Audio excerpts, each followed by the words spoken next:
Hello বন্ধুরা, তোমরা কেমন আছো? আজ আমি বানালাম ভেটকি মাছের কাঁটার তরকারি। প্রথমে কাঁটাটাকে একটা চুপড়ির মধ্যে নিয়ে ভালো করে ধুয়ে নিলাম।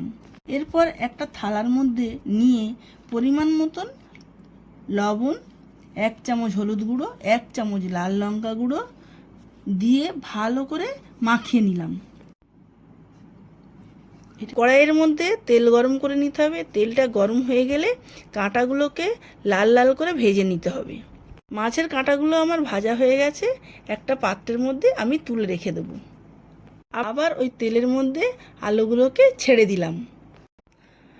আলুগুলোকে ভালো করে ভেজে নিয়ে আলুটা সামান্য ভাজা হয়ে গেলে এর মধ্যে আমি পেঁয়াজ দিয়ে দিলাম। পেঁয়াজটা ভালো করে ভেজে নেওয়ার পর আমি এবারে মশলা দেব।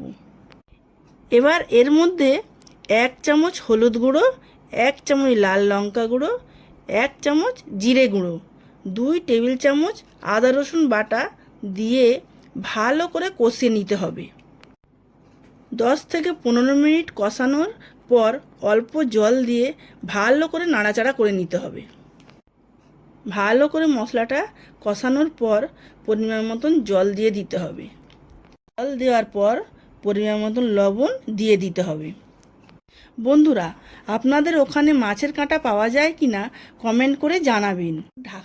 এরপর ঢাকা দিয়ে 30 মিনিটের জন্য রেখে দিলাম।